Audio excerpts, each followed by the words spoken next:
Do not be afraid.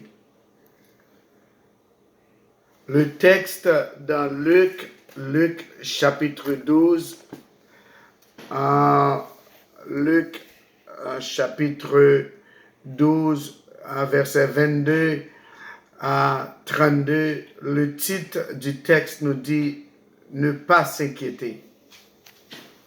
Ne pas s'inquiéter. J'aimerais parler tout le texte de Luc chapitre 12, mais j'aimerais lire bien sûr le verset 22 et le verset 32. Jésus dit ensuite à ses disciples, c'est pourquoi je vous dis, ne vous inquiétez pas pour votre vie, de ce que vous mangerez, ni pour votre corps de quoi vous serez vêtus. Verset 32.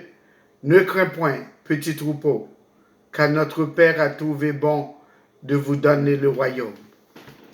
J'aimerais lire aussi pour vous, mes frères et sœurs, dans Exode chapitre 15, le verset 22 à 25.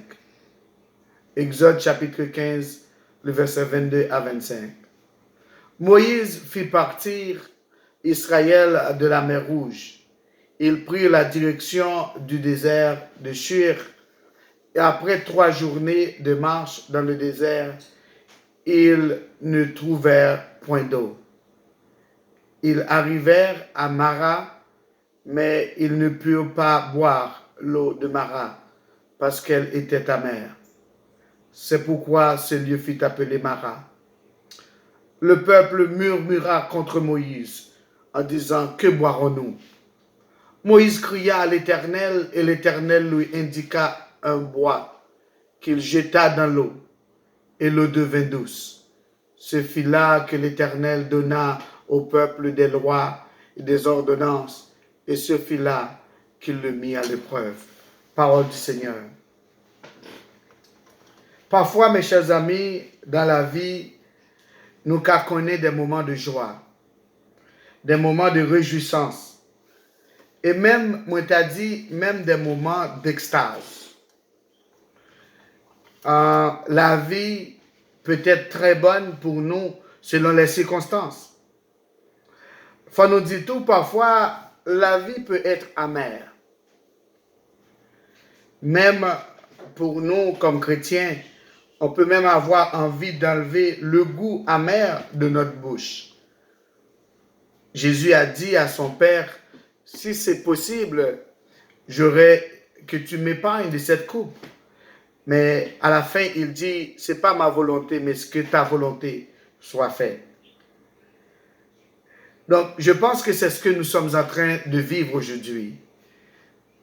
La question, on aimerait ne pas vivre ce que nous sommes en train de vivre.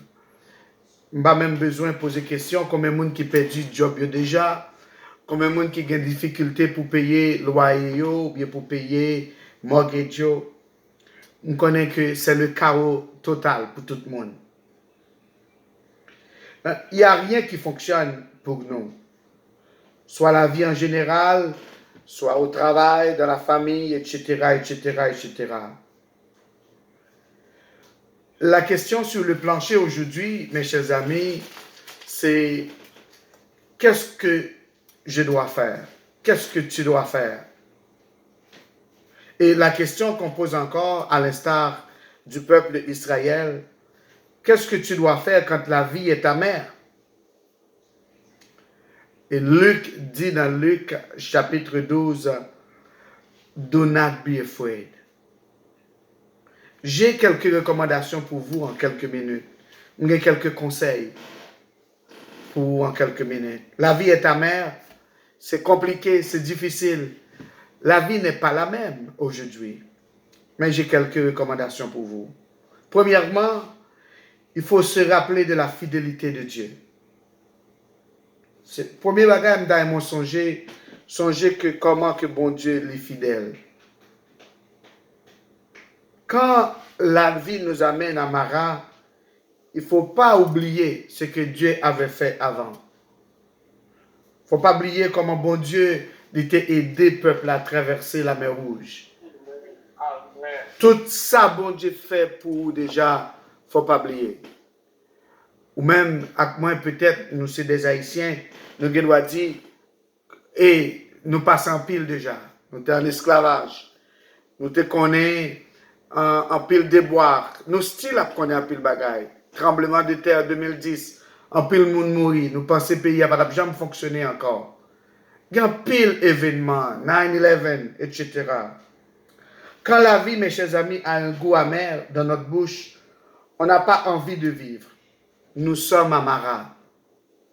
Il ne faut pas oublier ce que Dieu a déjà fait avec nous. Il ne faut pas oublier les chemins qu'il a déjà parcourus avec nous, déjà. Il faut avoir une bonne mémoire de l'histoire, du passé, quand nous sommes amarras.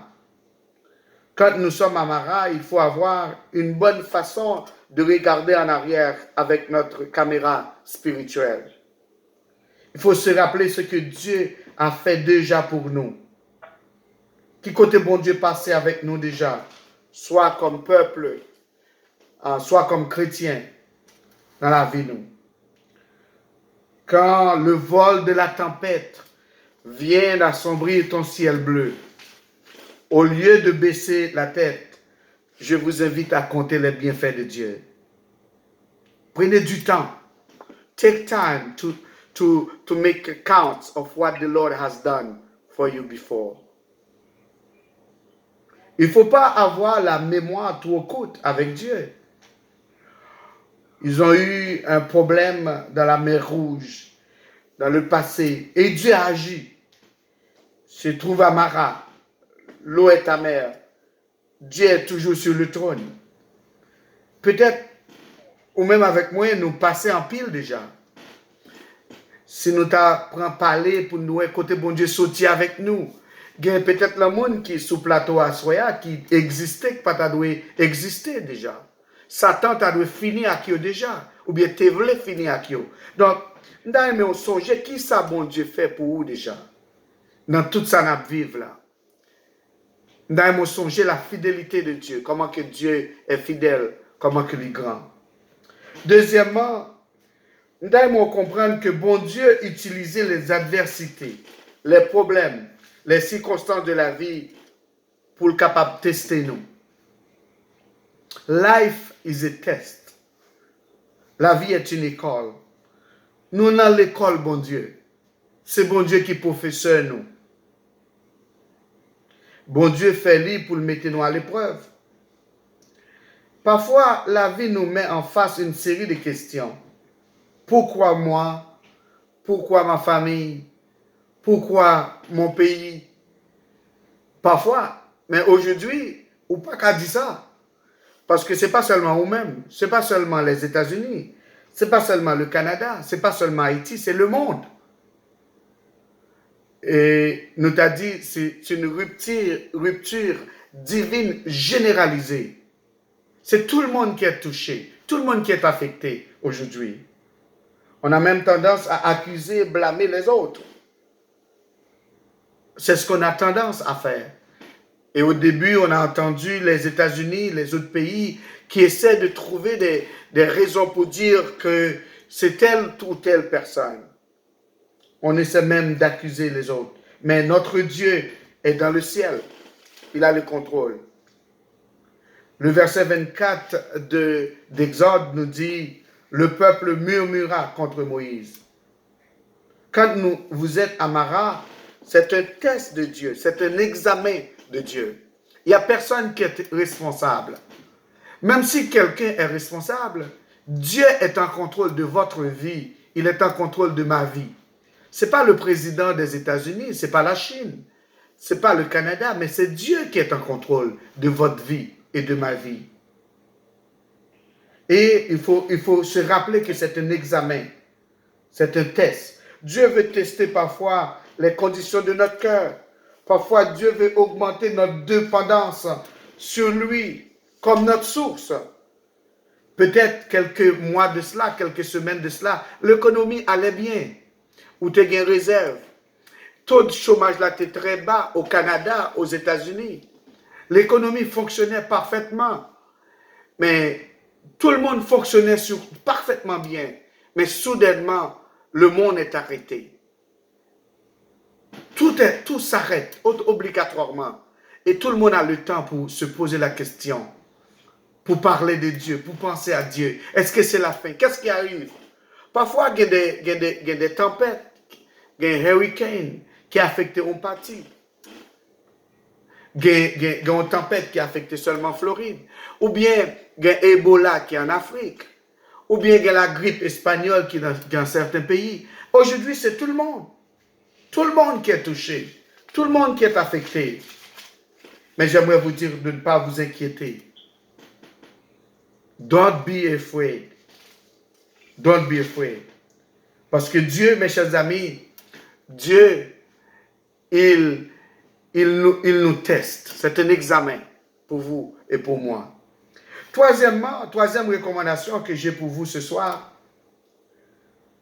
La Bible dit au verset 25 d'Exode que nous venons de lire, que Moïse, Exode 15, que Moïse a crié, a appelé l'Éternel. Moïse a parlé.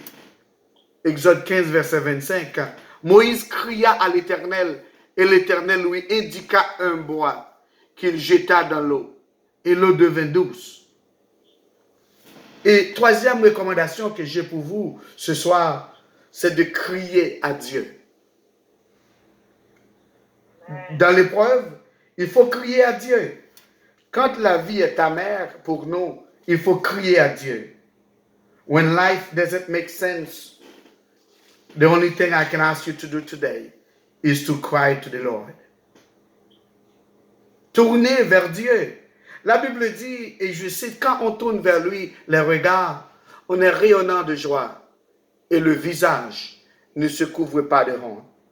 Parfois, après des victoires, des bénédictions, des bons moments, Dieu veut nous tester. Dieu veut tout simplement nous tester, nous éprouver, afin d'arrêter, afin de tourner les regards sur lui, afin de tout arrêter. Imaginez que Dieu a permis la mort de Lazare. Un homme de foi, un homme de prière, un homme très hospitalier pour notre Sauveur, afin que sa volonté se manifeste. Quand la vie est amère, il faut tourner, il faut crier, il faut chercher Dieu. La pensée de Dieu n'est pas la nôtre, n'est pas la pensée de l'homme. Parfois, on peut même dire, avec le pardon divin, il a agi bizarrement. Mais Dieu est souverain ce soir. Il faut crier vers lui. Il va nous aider à trouver la solution à nos problèmes, des réponses à nos questions. Il va nous enlever les situations, les maladies, tout et tout. Il va nous aider, en d'autres termes, à passer à travers. Ne soyez pas inquiets. On a un Dieu. Dieu est grand, il est bon. Don't be afraid, mes chers amis. N'oubliez pas, la vie est dure, la vie est amère. Il y a une pandémie, il y a coronavirus, ça affecte tout le monde. J'ai seulement 3 recommandations pour vous ce soir. Premièrement, n'oubliez pas, il faut se rappeler de la fidélité de Dieu. Dieu est fidèle. Qu'est-ce que Dieu a déjà fait? Dieu ne change pas.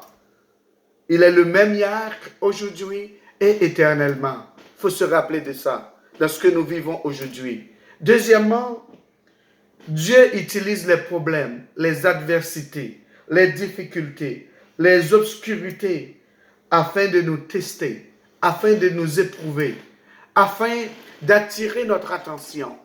Dieu veut attirer l'attention du monde. N'oubliez pas, Dieu ne fait rien pour rien. Et troisièmement, Dieu veut qu'on crie à lui, crier à l'Éternel, chercher l'Éternel.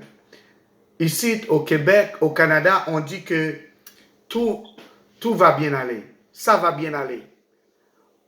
Nous, de la communauté de Beraka, nous disons que Dieu est en contrôle.